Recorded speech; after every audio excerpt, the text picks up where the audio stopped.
Joining me now is comedian Alex Stein. Alex, Sydney Sweeney handled that beautifully.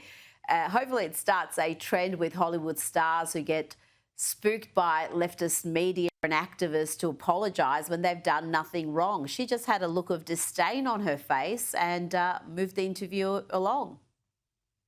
No, I mean, Sydney Sweeney handled it perfectly. And, there was something just kind of like almost hypnotizing about the interview, just the way that the interviewer was trying to goad Sydney into this question and how the interviewer was almost kind of nervous to ask it as if it was going to be like this gotcha moment.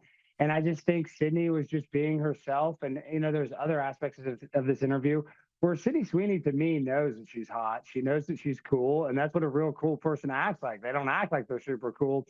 And I think that's why she's so likable. And they tried to get her. They kind of try to make her political, and she handled it really well. I got to give her, her flowers. They're due for sure.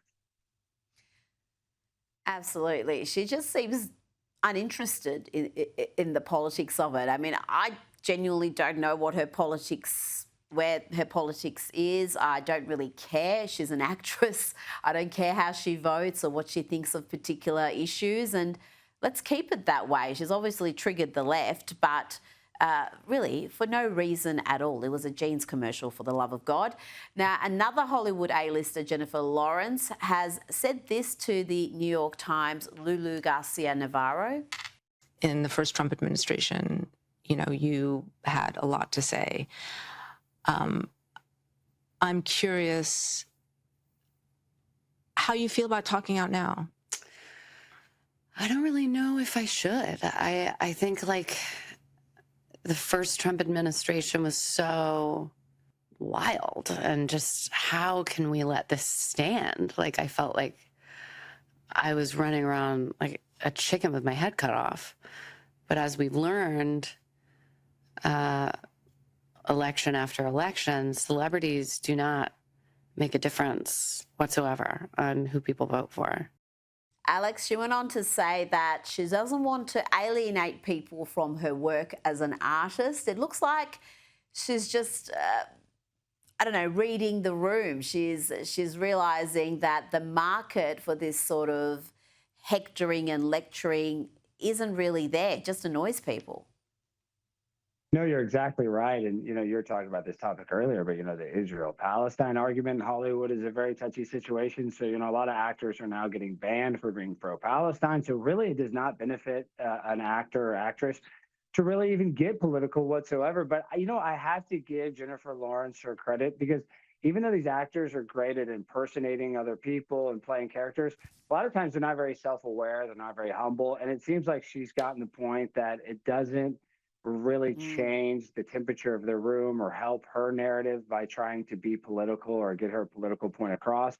So I kind of like that she's just going to try to keep it about the art. And that's really what it should be at the end of the day. Or if you have a political viewpoint, maybe express it through that art. And you don't have to be like an open book. You don't have to be a biography. You kind of just let the art speak for itself. And I think that's what we expect from these artists and actresses and actors.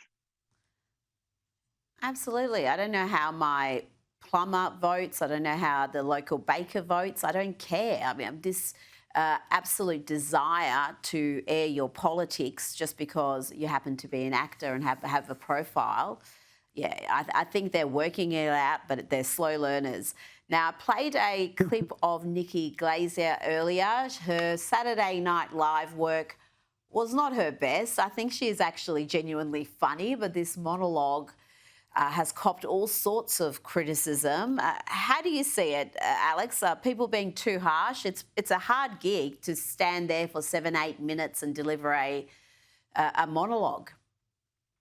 No, and on top of that, Nikki Glazer is very funny and she is attractive, and her political viewpoints are different than mine. But I thought the Jeffrey Epstein, island Manhattan joke was actually kind of funny. I mean, I know that it didn't really, I guess it wasn't received very well.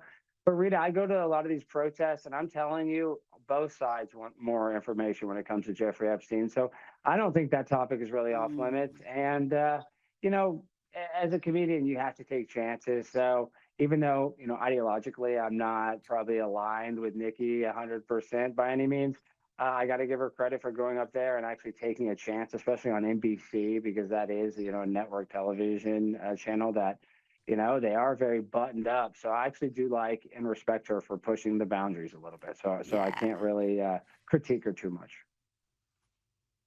And it was interesting during the credits where all the cast and the guest host all mingle and, clown around whilst the credits roll. No one really went up to her. I think there was one person talking to her. So I wonder if there was some, some conflict behind the scenes. Now, before you go, Donald Trump was booed by Washington Commander fans, but it's no surprise to anybody. But it did not stop him from entering the commentary box and calling the game. Your first-string quarterback has the potential, I think, to be a great quarterback. He's got to stop the injuries somehow.